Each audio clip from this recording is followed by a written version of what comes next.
రక్షించుకోలేకపోయాను friend.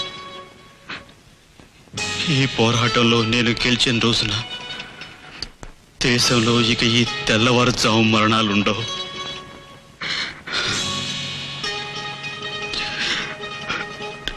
Sorry friend.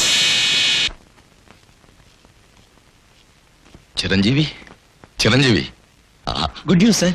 నాకు ఎల్లుండే ఊరట. ఇందాక సూపరింట్ గా చెప్పారు. Very good. రేపు అర్చన వచ్చేస్తోంది. అలాగే సార్. కానీ రాగానే నీ విషయం వింది అంటే చాలా గొడవ చేసేస్తుంది. అంచేత ఓ పని చేద్దాం, అసలు విషయం చెప్పేద్దాం. అయ్య బాబోయ్, కథ క్లైమాక్స్ రాకుండా తనతో చెప్పేస్తుంటారేమిటి సార్? సార్, మనం అనుకున్నది సాధించేంత వరకు తనతో ఈ విషయం చెప్పడం ఉండటం బెటర్. అంతేనంటావా? అంతే సార్. సరే, నీ ఇష్టం. అన్నట్టు రేపు ఇక్కడ గవర్నర్ గారు వస్తున్నారు. ఆయన నాకు బాగా తెలుసు. రేపు ఈవినింగ్ ఆయనతో అపాయింట్మెంట్ తీసుకుంటాను, ఫోటోలు చూపించేస్తాను. రాత్రి 8 గంటలకల్లా నువ్వు విడుదలైపోతావు. అక్కడి నుంచి నువ్వు పెద్ద హీరో. పత్రికలు, ఫోటోలు, అర్చన, దండలు. ఓహ్, వాట్ ఏ లైఫ్.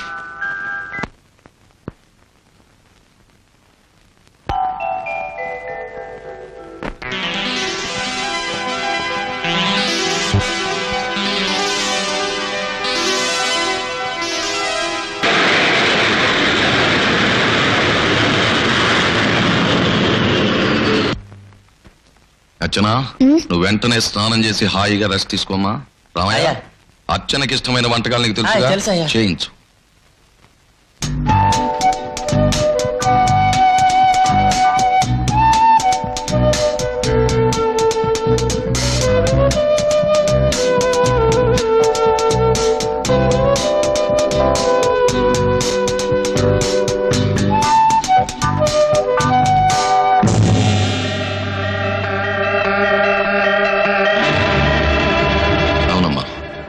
మొదట్లో నేను నమ్మలేదు, కానీ అతను హత్య చేయడం మాత్రం నిజం.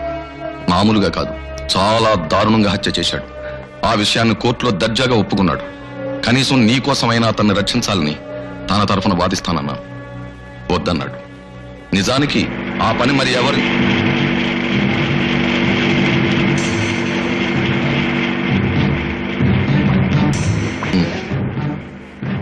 పిచ్చి బేబీ, ఈ ఒక్కరోజు ఆగు, అసలు విషయం తెలుస్తుంది. ఎందుకు చేసావు చిరంజీవి? ఎందుకు చేసావు? ఇలాంటి దారుణమైన ఆలోచన నీ మనసులోకి ఎలా వచ్చింది? అర్చన, మనసు సాలెగూడ లాంటిది, ఆలోచనలు ఈగల్ లాంటివి. ఎప్పుడు ఏ ఈగ అందులో ప్రవేశిస్తుందో ఎవ్వరికీ తెలియదు. What nonsense you are talking? అసలు ఈ సుశీల్ ఎవరు? నువ్వు పరిచయం కాకముందు నా గర్ల్ ఫ్రెండ్. ఏదో సరదాకి ఐ లైక్ యూ అన్నాను. ఐ లవ్ యూ అంది. దాంతో వరుస కుదిరింది, ప్రేమ ముదిరింది. పెళ్లి చేసుకోమంది. కోను అన్నాను. గొడవ చేస్తానంది. సఫా చేస్తానన్నా. చేయి చూద్దాం అంది. చేసి చూపించాను. ఏ తప్ప? నువ్వు మనిషివి కాదు, రాక్షసుడివి. I'm sorry for loving you.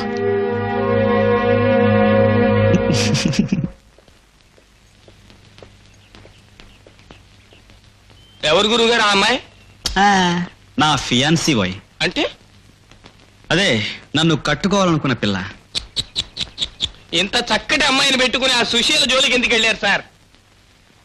Mister Vishnu Sharma, నీకో బూత్ జోక్ చెప్పనా? చెప్పండి సార్. పెద్దలకు మాత్రమే. నీ చెవి నాకు ఇచ్చేయి.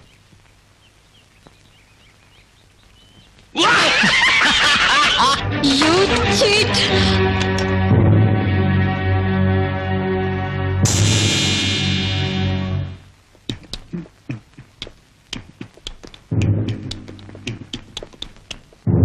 మిస్టర్ విష్ణు శర్మ, ఏమిటి సార్? ఊళ్ళో సినిమాలు ఏం ఆడుతున్నాయో? రతిరాత్రి రహస్యం, బురదరాముడు, రాత్రికి రా, కరాటే వీరుడు, ఇంకా చాలా సినిమాలు ఆడుతున్నాయి సార్. నాకు మంచి సినిమా చూడాలందో. చివరి కోరికగా అలాంటివి మాత్రం తీర్చదు సార్. కావాలంటే మంచి భోజనం ఏర్పాటు చేస్తాను. అయితే ఓ పని చేయవాయి, మంచి మువ్వంకాయ కూర వండించి పట్టురావాయి. ఎలా చేయిస్తావంటే, నవనవలాడుతున్న వంకాయలు కొని అందులో మసాలా బాగా దట్టించి నూనెలో వేయించి కమ్మగా వండించి పట్టురావాయి. మీరు మామూలు మనిషి కాదు సార్. రేపొద్దున ఊరి అని తెలిసి కూడా ఇంత సరదాగా ఉన్నారు అంటే you are great, really great sir. Sharma, అసలు నేను ఎవరనుకుంటున్నావా?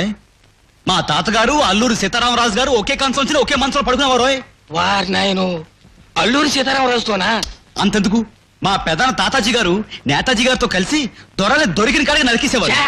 అంతే కదా, ఆయన మన సుభాష్ చంద్రబోస్ గారు కుడి భుజం. అందుకే సార్ మీకు ఆ ధైర్యము తెగువ అసలు ఆ వీర రక్తంలోనే. శర్మ శర్మ శర్మ, పొగట్టలు నాకు గిట్టబోయ్. Hello, is it governor's guest house?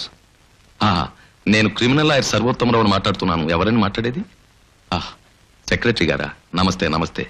నాకు ఈవేళ 7 గంటల గవర్నర్ గారితో అపాయింట్మెంట్ ఉంది. థ్యాంక్ యూ, వస్తున్నా.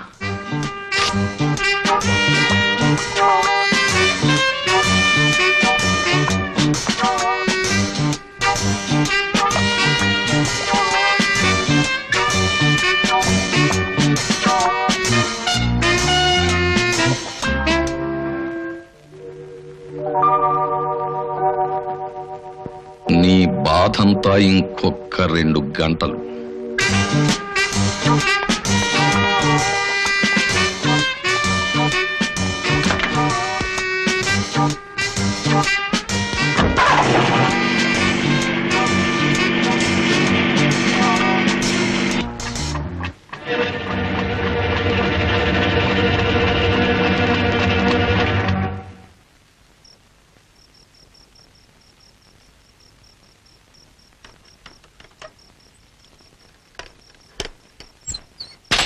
గురుగారు, ఉమ్, ఇదిగో మీకోసం మువ్వంకాయ కూర వండించి తీసుకొచ్చా. ఏమిటి మసాలాది బాగా దట్టించావా? బ్రహ్మాండంగా. గుడ్. ఏమిటి సార్ కళ్ళు మూసుకుని ఆలోచిస్తున్నారు? మిస్టర్ శర్మ, కళ్ళు మూసుకుని ఆలోచిస్తుంటే కొన్ని జరగబోయే తెలిసిపోతుంటాయో. ఎలా తెలుస్తాయి సార్? ఉదాహరణకి, నీ కళ్ళ ముందు ఏదైనా ఒక అద్భుతం జరిగింది అనుకోవాయి, నువ్వు ఎలా ఫీల్ అవుతావాయి? జైల్లో అద్భుతాలు ఏం జరుగుతాయి గురుగారు? అదే అదే అదే, అక్కడే నువ్వు పొరపాటు పడుతున్నావు.